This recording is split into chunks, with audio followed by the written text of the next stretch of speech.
प्यारे बच्चों, मैं डॉक्टर अविनाश तिवारी, प्रवक्ता गणित और राजकीय जुबली इंटर कॉलेज गोरखपुर से इस ऑनलाइन वीडियो क्लास में एक बार फिर से आपका स्वागत करता हूं। आज हम लोग कक्षा 12 विषय गणित अध्याय 5 सांतत्य एवं अवकलनीयता के तीसरे भाग का अध्ययन करने जा रहे हैं।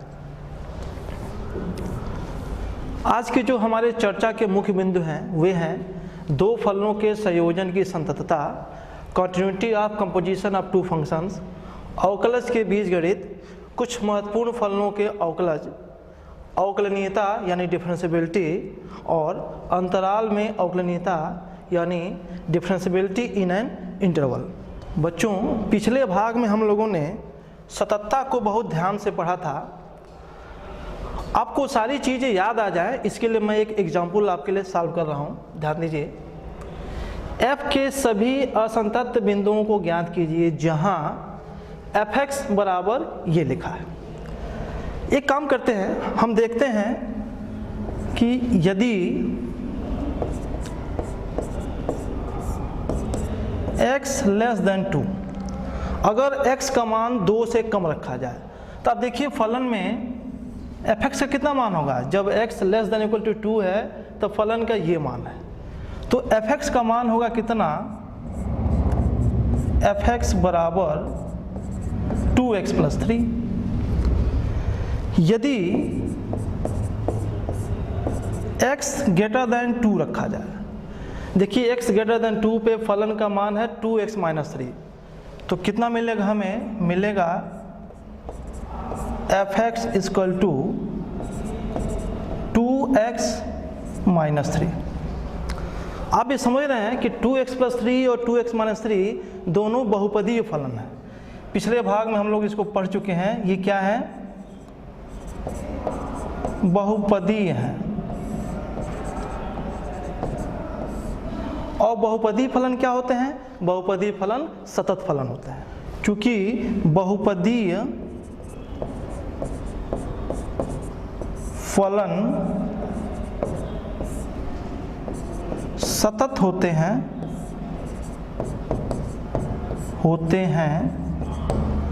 दिस इम्प्लाई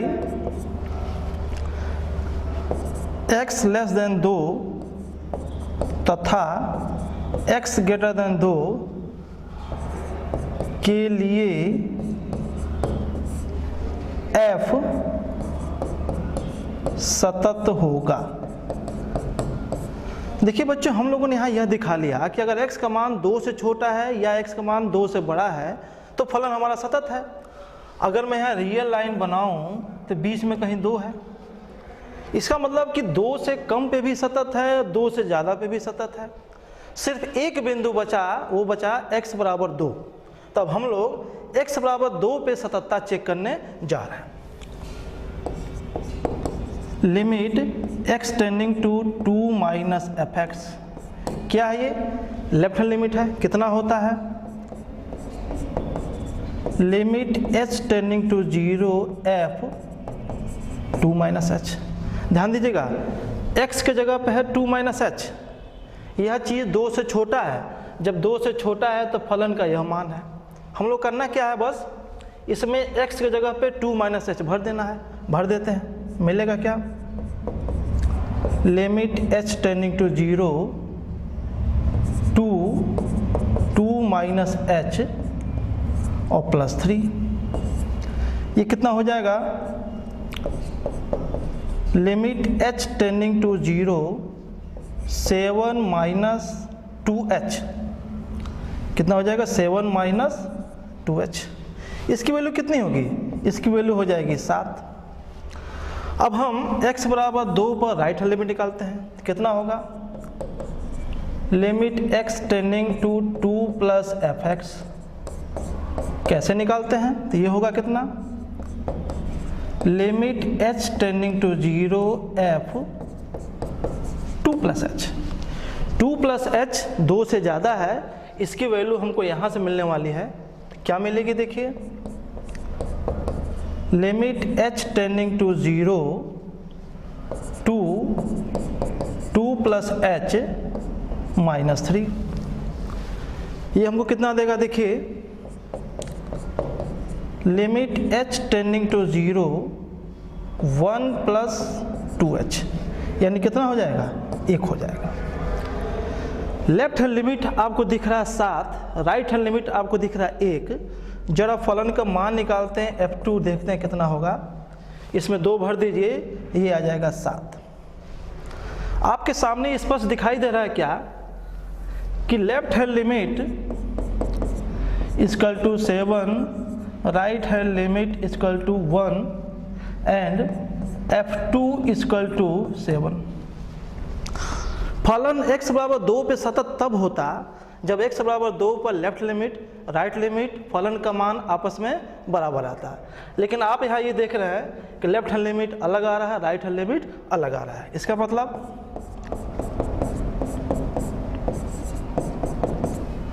और इसका मतलब ये हुआ कि x बराबर 2 पे फलन सतत नहीं है। एक्चुअली x बराबर 2 पे फलन की सीमा ही नहीं आ रही है, और जब फलन की सीमा ही नहीं आ रही है तो सततता की बात हम लोग कर ही नहीं सकते। बच्चों अब एक प्रमेय देखते हैं। यदि f तथा g वास्तविक मानी फलन है तब f और g का संयोजन कंपोजिशन FOG किसी बिंदु C पे संतत होगा यदि बिंदु C पर g तथा GC पर f संतत हो। बच्चों आप लोगों ने अध्याय 1 में 2 फलनों का संयोजन बहुत बढ़िया ढंग से पढ़ लिया होगा। जरा उसको याद करिए। एक सेट है P, दूसरा सेट है Q और तीसरा सेट है R। सेट P से Q पर एक फलन हुआ करता था G, Q से R पे एक फलन होता था F। तो P से R का जो फलन था उसे आप लोग डिनोट करते थे किससे, FOG से, और इसे कहते थे G और F का संयोजन फलन। अब यहाँ ये कहा जा रहा है कि बिंदु C पर G सतत है। एक्चुअली C G के प्रांत का एक बिंदु है। अब C का प्रतिबिंब कितना होगा, C का प्रतिबिंब होगा GC। तो आपसे कहा जा रहा है कि फलन F बिंदु GC पर सतत है। एक्चुअली यहाँ GC क्या है, GC फलन F के प्रांत का एक बिंदु है। तो प्रमेय कह रहा है क्या कि यदि बिंदु C पर G तथा GC पर F सतत हो तो FOG बिंदु C पर सतत होगा। इसका मतलब हुआ जो फलन FOG है वो बिंदु C पर क्या होगा, सतत होगा। अगर इसको व्यवहारिकता में एक लाइन में बोलें तो हम ये बोलेंगे कि अगर 2 सतत फलन दिए हैं तो उनका संयोजन भी क्या होगा, वो भी एक सतत फलन होगा। एक उदाहरण लेते हैं, fx बराबर साइन एक्स स्क्वायर। ध्यान देंगे fx माने साइन एक्स को, gx माने एक्स स्क्वायर को।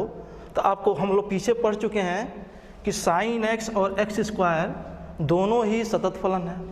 जब दोनों सतत फलन है तो इनका संयोजन कितना होगा, इनका संयोजन होगा साइन एक्स स्क्वायर, और साइन एक्स स्क्वायर भी क्या है, इसलिए सतत है। अब हम थोड़ा सा कक्षा 11 की बात फिर करने जा रहे हैं। माना f एक वास्तविक फलन है तथा c उसके प्रांत का एक बिंदु है, तो बिंदु c पर अवकलज यानी डेरिवेटिव निम्न प्रकार से परिभाषित किया जाता है। ये चीज़ बच्चों आप लोगों ने फर्स्ट ईयर में पढ़ा कि सीमा अस्तित्व में हो। अगर सीमा ही अस्तित्व में नहीं होगी तो ये परिभाषा सही नहीं मानी जाएगी। यानी अवकलज तभी परिभाषित होगा कब, जब ये सीमा अस्तित्व में हो। आपने इसको बहुत बढ़िया ढंग से पढ़ा है, ऐसा मुझे विश्वास है। उसके बाद आप लोगों ने एक महत्वपूर्ण चीज़ और पढ़ा फर्स्ट ईयर से, प्रथम सिद्धांत से अवकलन। y बराबर fx एक फलन हो तो हम लोगों ने पढ़ा था क्या कि f डैश x बराबर limit h tending to 0 fx plus h minus fx बटे h, जबकि सीमा का अस्तित्व हो। बच्चों इसी चीज़ को आप लोगों ने प्रथम सिद्धांत से अवकलज के नाम से आपने पढ़ा होगा। अब इसमें एक चीज़ और जोड़ना है कि ये जो सिंबल f डैश x है इसको आप d बाई डी एक्स आप fx भी बोल सकते हैं, या f डैश x हम लोग लिखे ही हैं, या इसका एक सिंबल और चल सकता है क्या, dy बाई डी एक्स भी चल सकता है इसका सिंबल, या y डैश भी इसका सिंबल हम ले सकते हैं। ध्यान देंगे जो अभी जो अवकलज हमने दिखाया था, जो एफ डैश सी की बात हम लोगों ने किया था, वो अवकलज बिंदु सी पे था। ये अवकलज बिंदु सी पे नहीं है, ये अवकलज बिंदु एक्स पे है। अब प्रथम सिद्धांत के अवकलन का उपयोग करके आपने कुछ महत्वपूर्ण फलनों का अवकलन किया होगा और उसको सूत्र के रूप में याद किया होगा। इसकी आपको आगे बार बार जरूरत पड़ने वाली है।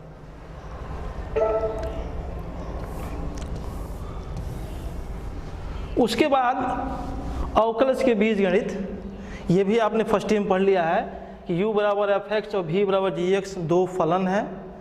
तो आपने पढ़ा होगा कि D by D X of U plus minus V बराबर D by D X of U plus minus D by D X of V, ये आपको याद भी होगा। साथ ही D by D X of U V बराबर U D by D X of V plus V D by D X of U, मतलब पहले फलन को छोड़ देंगे, दूसरे का अवकलन करके गुणा कर देंगे, प्लस दूसरे को छोड़ देंगे, पहले फलन का अवकलन करके गुणा कर देंगे। इसे लेबनीज या गुणन नियम भी कहते हैं। अगला D by D X of U by V D by D X of U minus U D by D X of V upon भी स्क्वायर। और ये बात इंपॉर्टेंट है कि जहाँ भी बराबर ना जीरो, इसको हम लोग कई बार समझ चुके हैं कि अगर भी जीरो हो जाएगा तो फलन u बाई भी परिभाषित नहीं होगा। तो आप बच्चों इसको बढ़िया से दोहरा लीजिएगा और ठीक से याद कर लीजिएगा। अब नई चीज़ जो हमारे सेकेंड ईयर की चीज़ दिख रही है, अवकलनीयता यानी डिफरेंशियबिलिटी। हम आपको यहाँ दो नई परिभाषाएं आपको याद करा रहे हैं। माना f एक वास्तविक फलन है तो किसी बिंदु C पर दाएं पक्ष का अवकलज यानी राइट हैंड डेरिवेटिव, ध्यान देंगे इसका सिंबल होता है R F dash C. R means right, F dash C मतलब अवकलज की बात हो रही है। इसकी वैल्यू कितनी होती है? Limit h tending to 0 F C plus H minus F C upon H. इसको राइट इसलिए बोला गया है कि अगर मैं ये बिंदु C लिखूं तो आप इसमें C प्लस एच ले रहे हैं, यानी C से आप राइट साइड में जा रहे हैं, C प्लस एच आपको यहाँ मिलेगा, इसलिए इसका नाम है राइट हैंड डेरिवेटिव। उसी तरीके से लेफ्ट हैंड डेरिवेटिव क्या होता है, तथा C पर बाएं पक्ष का अवकलज यानी लेफ्ट हैंड डेरिवेटिव, ये क्या होता है? L F dash C. इसकी वैल्यू कितनी होती है? Limit h tending to 0 F C minus H minus F C और अपान माइनस एच। ध्यान देंगे अगर C है तो C कहाँ होगा? यहाँ है C माइनस एच कहाँ होगा? C माइनस एच थोड़ा सा पहले होगा, जो कि C के लेफ्ट में है, इसलिए इसका नाम क्या है? Left hand derivative. आपको ये दोनों चीज़ें आपको याद रखनी होगी। अब ध्यान देंगे जहाँ भी हमने अवकलज लिखा, चाहे फर्स्ट ईयर में चाहे सेकेंड ईयर में, वहाँ नीचे लिखा जहाँ सीमा का अस्तित्व हो। इसका मतलब यह है कि कहीं अगर सीमा का अस्तित्व न हो, इसका मतलब यह है कि वहाँ फलन अवकलनीय नहीं होगा। अब बिंदु C पर फलन अवकलनीय कहा जाता है यदि right hand derivative equal to left hand derivative. बहुत इंपॉर्टेंट बात, अगर कोई फलन दिया हो, कोई बिंदु दिया हो, कहा जाए बताइए इस बिंदु पे फलन अवकलनीय है कि नहीं। आपको करना क्या है? बिंदु C पर राइट हैंड डेरिवेटिव निकालना है, बिंदु C पर लेफ्ट हैंड डेरिवेटिव निकालना है, और ये देखना है कि दोनों बराबर आ रहे हैं कि नहीं आ रहे हैं। तो राइट हैंड डेरिवेटिव वही परिभाषा जो हम लोगों ने अभी लिखा था, ये लेफ्ट हैंड डेरिवेटिव है, ये दोनों आपस में बराबर आने चाहिए। अगर बराबर नहीं आए तो हम कहेंगे बिंदु C पे फलन अवकलनीय नहीं है। अगर बराबर आ गए तो हम बोलेंगे बिंदु C पे फलन अवकलनीय है। अच्छा, अब जो दोनों ये बराबर आ गए, दोनों परिमित आएंगे, तो जो ये उभयनिष्ठ मान है उसे कहते हैं C पर फलन का अवकलज, और इसे एफ डैश सी से प्रदर्शित करते हैं। एफ डैश सी कितना होता है? तो ये होता है कितना? Limit x tending to C F X minus F C upon X minus C. देखिए इसमें x की जगह पे आप c प्लस एच रखेंगे, उसी के हिसाब से आप लिमिट को बदलेंगे तो आपको ये राइट हैंड डेरिवेटिव दिख जाएगा आपको। जब आप x की जगह पे c माइनस एच भरेंगे और लिमिट को चेंज करेंगे तो यह चीज़ आपको लेफ्ट हैंड डेरिवेटिव या लेफ्ट लिमिट आपको दे देगा। तो जो ये दोनों का उभयनिष्ठ मान है उसी को हम लोग इस तरीके से रिप्रेजेंट करते हैं। ये आपको बच्चों याद भी रखना है। फिर हम फर्स्ट ईयर में आते हैं। फर्स्ट ईयर में बच्चों हम लोगों ने पढ़ा था कि एफ डैश सी वक्र y बराबर एफ एक्स के बिंदु x बराबर c पर स्पर्श रेखा की प्रवणता होती है। यानी एफ डैश सी या dy by D X at X बराबर c इक्वल टू m, जहाँ m क्या है, बिंदु c पर स्पर्श रेखा की प्रवणता है। आप लोगों ने इसको बहुत अच्छे से पढ़ा होगा। हम इसको थोड़ा सा और डिटेल में देखते हैं कैसे। ये एक वक्र है, ये वक्र है y बराबर एफ एक्स। अगर हम यहाँ स्पर्श रेखा खींचे, ये बिंदु को हम x बराबर c बोलें, तो स्पर्श रेखा x अक्ष के धन दिशा से थीटा कोण बना रही है। तो आपको रेखा की प्रवणता पढ़ाया गया होगा, आपने पढ़ा होगा कि यदि कोई रेखा x अक्ष के धन दिशा से एंटी क्लॉकवाइज डायरेक्शन में थीटा कोण बनाती हो तो टेन थीटा को हम लोग क्या कहते हैं, टेन थीटा को उस रेखा की प्रवणता कहते हैं। बिंदु C पर खींची गई ये स्पर्श रेखा x अक्ष के धन दिशा से थीटा कोण बना रही है। तो m कितना होगा, m हो जाएगा टेन थीटा। तो अब आपको यहाँ ये कहा जा रहा है कि जो आप m यानी टेन थीटा निकालेंगे बिंदु C पर, वो और कुछ नहीं, वो एफ डैश सी के बराबर होगा। ये बहुत ही इंपॉर्टेंट कंसेप्ट है बच्चों। ये कंपटीशन की परीक्षाओं में भी इसका भरपूर इस्तेमाल होता है। बोर्ड की परीक्षाओं में भी इस पर बहुत सारे क्वेश्चंस पूछे जाते हैं। इसको आप दोहरा लीजिए।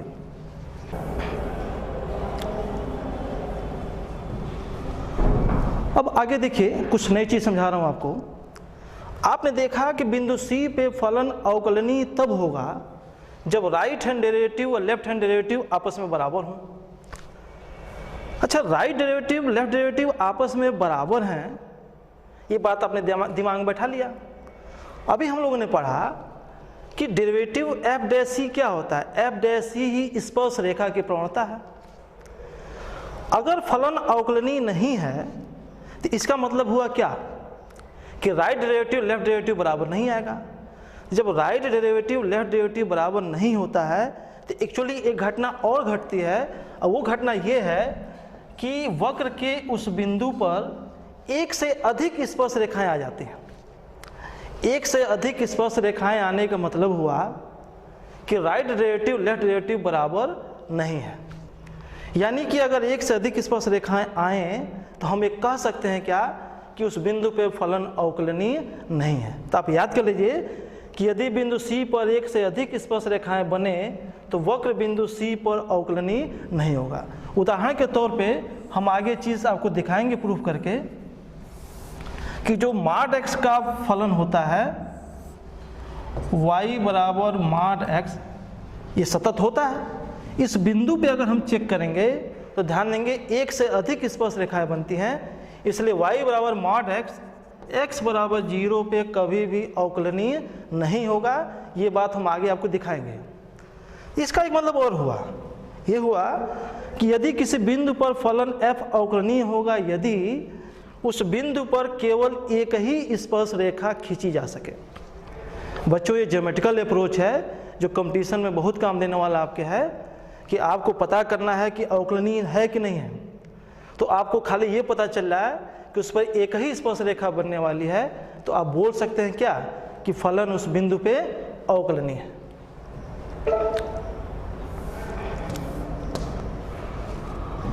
अगली बात, अंतराल में अवकलनीयता। जैसे हम लोगों ने अंतराल में सततता पढ़ा था, वैसे हम लोग यहाँ पढ़ने जा रहे हैं अंतराल में अवकलनीयता। देखिए, एक वास्तविक फलन f बंद अंतराल AB में अवकलनीय कहा जाता है यदि f खुले अंतराल AB में अवकलनीय हो, अर्थात A और B के बीच के सभी बिंदुओं पे क्या हो, अवकलनीय हो। ये हूबहू वैसे ही दिख रहा है जैसे हम लोगों ने सतत्ता में पढ़ा था। ये बिंदु A है, ये बिंदु B है। A और B के बीच जितने बिंदु हैं उन सारे बिंदुओं पे अवकलनीय होना चाहिए। अगला, A पर दाएं पक्ष से यानी राइट साइड से अवकलनीय हो, अर्थात आर एफ डैश ए की वैल्यू परिमित होना चाहिए यानी कि अस्तित्व में होना चाहिए। अब आप पूछेंगे कि हाँ राइट हैंड डेरिवेटिव क्यों ले रहे हैं, लेफ्ट वाले को कहाँ छोड़ देना है। यह चीज़ सतत्ता में भी समझी गई थी, ध्यान देंगे। ए पर जब लेफ्ट हैंड डेरिवेटिव निकालेंगे तो एफ ए माइनस एच हो जाता है। अब याद करिए, limit H tending to 0 F A minus H minus F A upon minus H. Left hand derivative लेते समय ए माइनस एच निकालना पड़ेगा, यानी ए से लेफ्ट जाना पड़ेगा, यानी आपको अंतराल ए बी से बाहर जाना पड़ेगा। लेकिन फलन अंतराल ए बी में ही परिभाषित है, इसलिए हम उस अंतराल ए बी से बाहर नहीं जा सकते हैं। इसलिए यहाँ लेफ्ट हैंड डेरिवेटिव की बात नहीं की गई है, सिर्फ राइट हैंड डेरिवेटिव लिया गया है।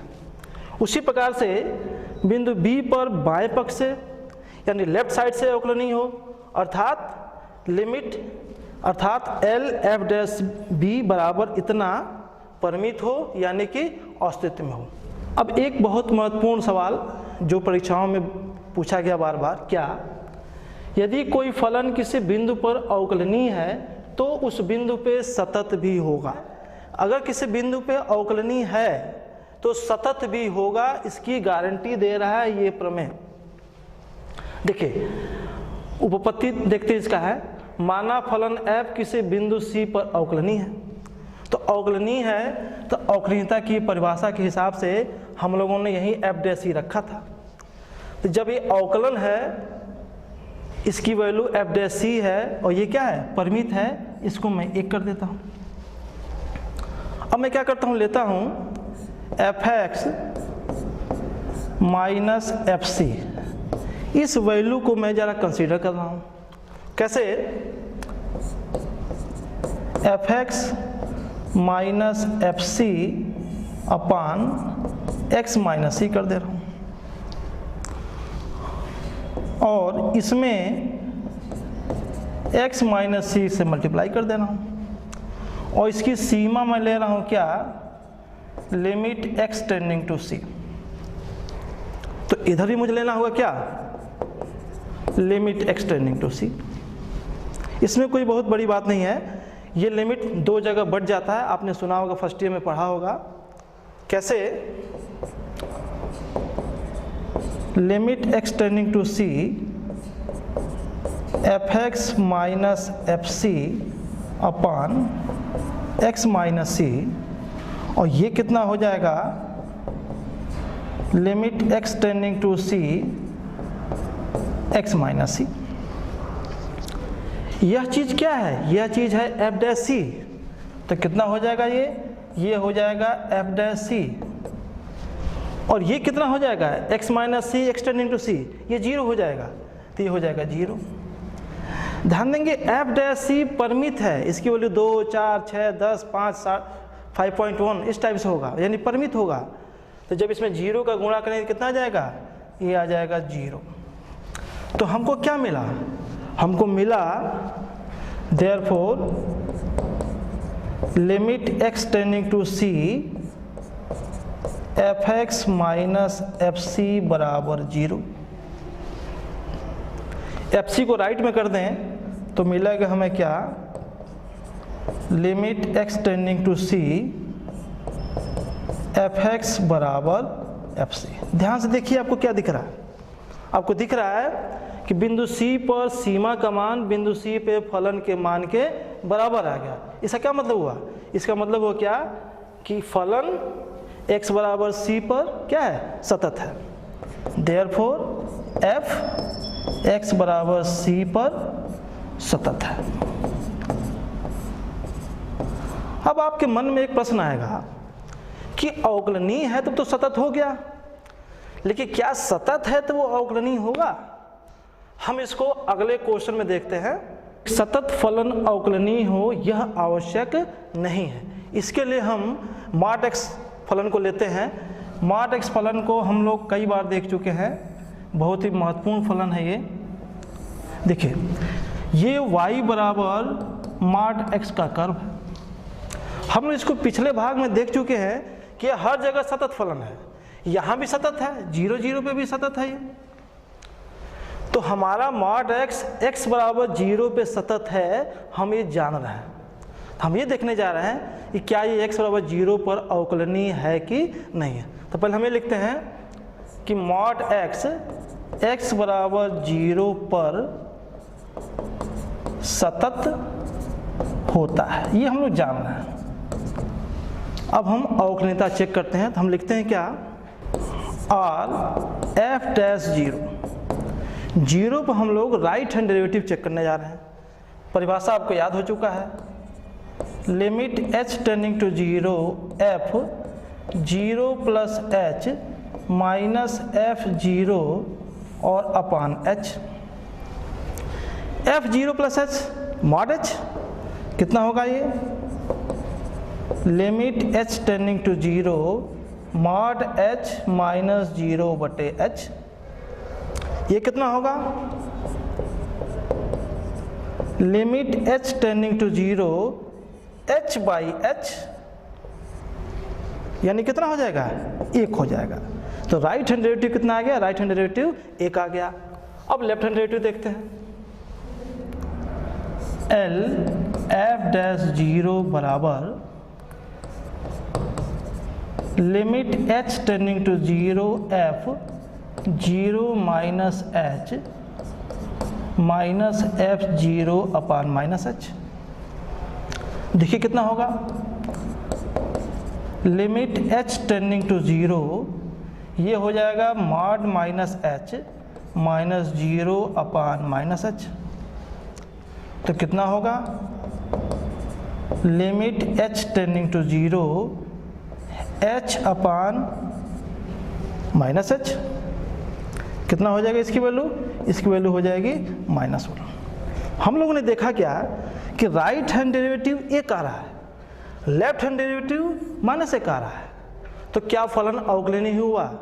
फलन अवकलनीय नहीं हुआ, क्योंकि अवकलनीय होने के लिए राइट और लेफ्ट डेरिवेटिव दोनों बराबर आने चाहिए। तो हमने यहाँ ये देख लिया क्या, इसलिए f(x) बराबर मॉड x बराबर 0 पर अवकलनीय नहीं है, लेकिन सतत था। तो ये हमारी बात सिद्ध हो गई कि फलन अगर सतत है तो वो अवकलनीय होगा, यह जरूरी नहीं है। हम आपको गृह कार्य दे रहे हैं, इसको बड़े ध्यान से आप सॉल्व कर लीजिएगा। हमने जो पढ़ाया उसको पढ़ने के बाद, समझने के बाद, ऐसा मुझे पूर्ण विश्वास है कि आप इन प्रश्नों को सॉल्व कर ले जाएंगे।